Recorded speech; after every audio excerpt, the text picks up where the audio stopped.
अयोध्यापुरी धन्य है रघुवंश परिवार। बेटा के ऊपर आरा रख कर के राजा रानी खींचने लगे हैं। अब बताओ ऐसा कौन राजा हो सकता है, ऐसी कौन माँ? जैसे डाइन माँ हो उसकी बात अलग है, माताएं बुरा मत मानना। आज वो मैया धर्म के कारण पुत्र के ऊपर दोनों प्राणी आरा खींचते हैं। खींचते खींचते इतना खींच दिया कि बेटा के दो भाग हो गए, एक इधर गिर गया और एक उधर। राजा रानी भी वहीं पर मानो गिर पड़े, परंतु अपने नेत्रों से आंसू नहीं लाए। भाई बहनों, आधा क्योंकि एक अंग बीच से जब चीरा तो एक नेत्र इधर हो गया, एक नेत्र इस हिस्से में हो गया। तामल ध्वज के एक अंग से जो नेत्र है उसमें आंसू आ गया। उसको कहा हटा करके एक वस्त्र में लपेट करके महलों में रखा जाए जब तक हम भोजन ना करें, और आधा मांस मेरे सिंह को खिलाया जाए। राजा ने पुत्र का मांस सिंह को खिलाया और उधर मैया से कहा कि तुम भोजन भी तैयार करना है, संतों को भोजन कराना है। महारानी भोजन बाद में तैयार करती है, पहले बेटा के लहस के जो आधा टुकड़ा रखा है उसी के ऊपर रो रही है, मेरे पुत्र बुढ़ापे का सहारा, मेरा सब कुछ बिगड़ गया। हम तो भैया लोगों से यही निवेदन करेंगे कि माँ के ऊपर कभी हाथ मत छोड़ना भैया। हाँ ना बेटी, जितनी भी बहन है माता पिता के ऊपर कभी हाथ मत छोड़ना। और सौभाग्य हमारा तुम्हारा है जो माता पिता हमारे तुम्हारे जीवन में हैं। और जिनके माता जी हैं नहीं उनसे पूछो, कहीं बेचारों को कोई कहता है चल भग, और गंदे शब्दों में मुराहा शब्द बहुत जल्दी कहती हैं देहाती भाषा में। हंसने वाली बात नहीं, समझने वाली है। तो बिना माता पिता के संतान को लावारिस विविध प्रकार से अपशब्द देते हैं लोग। अब वही मैया आधे पुत्र के शरीर के टुकड़े के पास में बैठ कर के रोने लगी, मेरे लाल तू कितना प्यारा था। माता रोती है,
वो मैया रोती रही।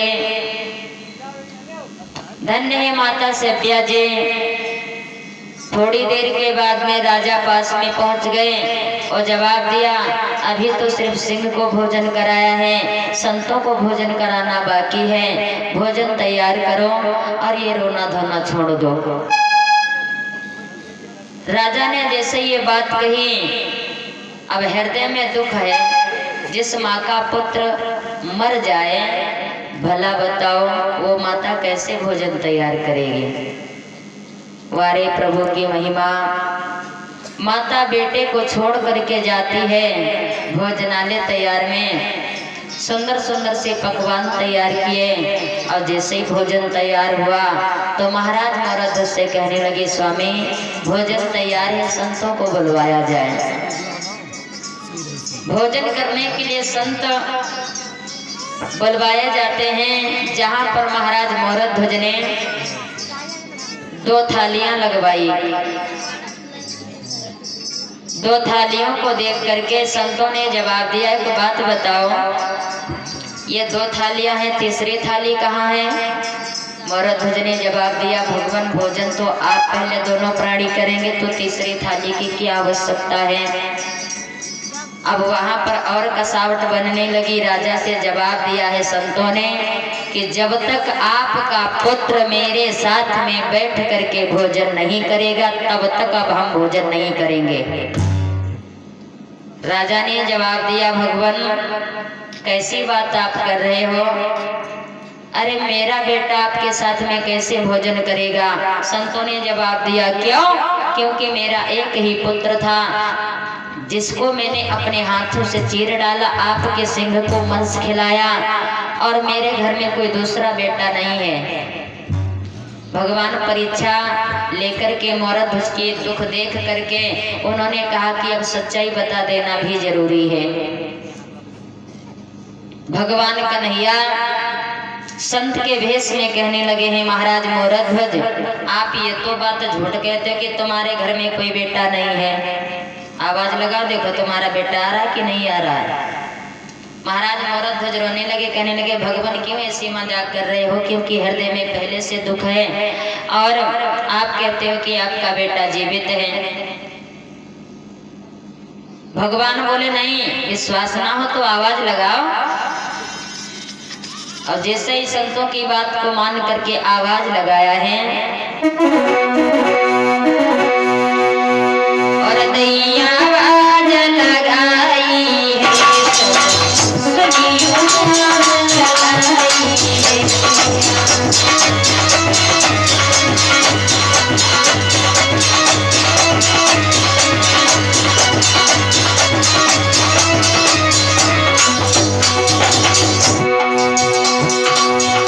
प्रभु की महिमाएं निराली है, संग में कलासी प्यारी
भर करके आवाज लगाई है तो प्रमाण यही लिखा कि एक नौकरानी के साथ में खेलते हुए बेटा ताम्रध्वज पिता मोरध्वज के पास आ रहा है।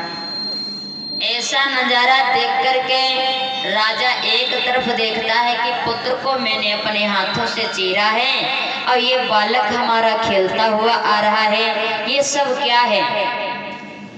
थोड़ी देर तक तो बेटा की तरफ देखते रहे और जैसे ही निगाह पलट करके पीछे को देखा है तो भगवान चतुर्भुजी रूप में श्याम सुंदर जी खड़े हुए हैं। वो संत नहीं, महाराज अर्जुन भी अपने भेष को बदल दिए। मेरे प्रिय भाई बहनों, भगवान की महिमा संसार में गाई हम तुम गाते बजाते हैं, परंतु समझना भी बहुत जरूरी है। जैसे ही राजा ने चतुर्भुजी रूप को देखा है, महाराज मोरध्वज चरणों पर गिर पड़े। प्रभु आप, कहने लगे महाराज क्षमा करना, मैंने आपकी परीक्षा लिए कि मेरे पास में बहुत बड़ी मजबूरी थी। हाथ जोड़ करके मोरध्वज कहने लगे हैं, देखिए भगवान, जिस तरीके से आपने मेरी परीक्षा ली है इस तरीके से किसी की मत लेना। क्यों? क्योंकि शायद बात हमारी जगह कोई दूसरा सदमाना से पाए, इसलिए। तभी तक महारानी सेव्या, मोरध्वज, बेटा ताम्रध्वज, सभी लोग वहीं पर भगवान को प्रणाम करते हैं। भगवान ने कहा, कहिए पुत्र, इस भाव को देख करके हम तुम्हारे प्रसन्न हैं, आप हमसे कुछ मांग लो। राजा ने जवाब दिया, प्रभु जी आपकी कृपा से तो सब कुछ है, अरे हम क्या मांगे? मांगे तो मेरी रानी मांगे, जिसने पुत्र के विरह में इतना कठोर दिल कर लिया, नेत्रों से आंसू नहीं आए, बराबर खड़े होकर के पुत्र के ऊपर आरा खींचा। तो ये मांगे, हम क्या मांगे भगवान आपसे। रानी सेव्या जी आगे बढ़ी और कहने लगी, प्रभु जी आप हमें ज्यादा कुछ नहीं दीजिएगा, मैं आपसे यही प्रार्थना करती हूँ, मैं जब मरूं, मर कर के दोबारा जन्म लूं तो अगले जन्म में ऐसी पुत्र और ऐसे ही स्वामी हमारे मुझे मिल जाए। भगवान ने तथास्तु कह दिया। और मोरध्वज को सारा चरित्र समझाने के बाद में अर्जुन से बोले, जो यमराजा था शेर के भेष में, वो भी शेर नहीं, यमराज महाराज खड़े हैं। मोरध्वज को समझाने के बाद में उनके वहां से चले आए तीनों प्राणी। अर्जुन को अब समझाया, क्या भैया आपको विश्वास हो सकता है? अरे तुम्हारा बालक मारा गया है, मानता हूं मैं, परंतु अर्जुन विश्वास रखो, मरा हुआ प्राणी फिर अपना नहीं रह जाता है, तुम व्यर्थ में रो रहे हो।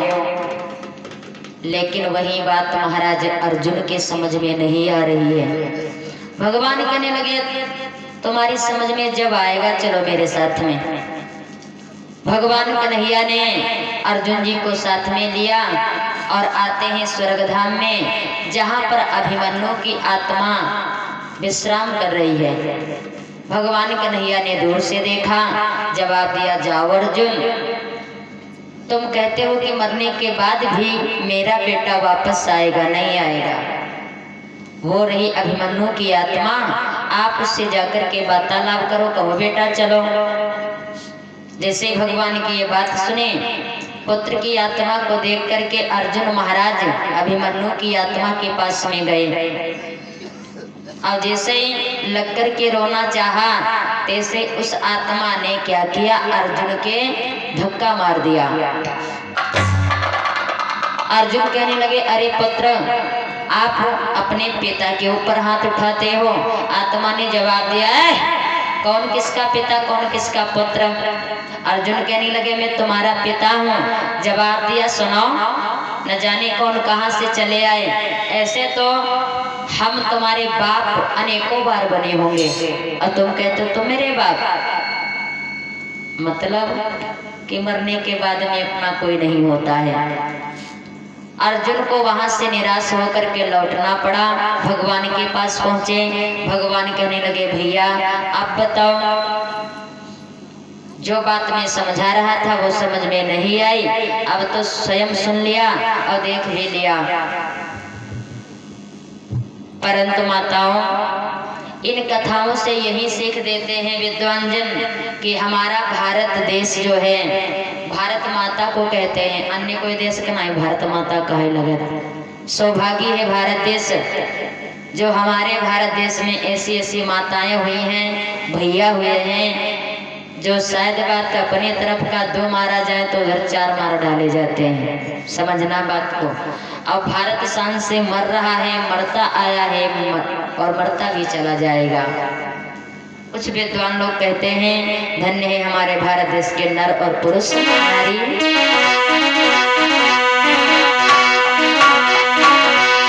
कि भारत शान से मरो है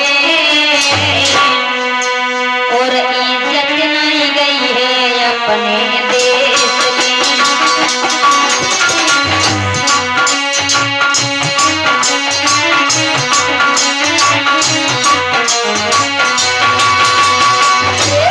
भारत शान से मरो है, इज्जत नहीं गई है अपने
कमजोर नहीं हो।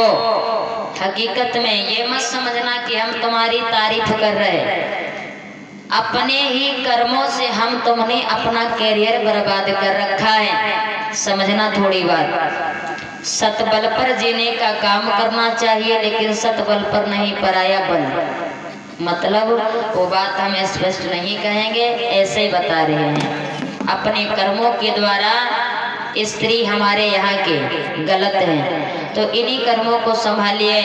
देखिए अनन्य देवियाँ हमारे भारत देश में हुई हैं, जिनका नाम आज हम भी गा रहे हैं, अन्य विद्वान गा रहे हैं। और यहाँ तक रही बात, तो सभी पढ़े लिखे जितने भी हमारे सज्जन हैं सभी लोग जानते हैं।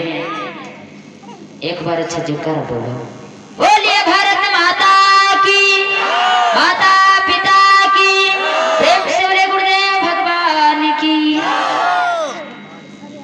चाची सहिता सहिता आज बैठी है। हाँ, और मैंने मन में विचार किया कि चलो थोड़ी देर कुछ समझाएंगे। और ऐसे से राजा जो धर्म के कारण कुछ भी नहीं समझा, छोटी सी कथा विश्राम सागर पुराण के माध्यम से मैंने आप लोगों के समस्त पहुंचाई। कोई गलती बनी हो तो क्षमा करना, क्योंकि विद्वान अनेक हैं, बहुत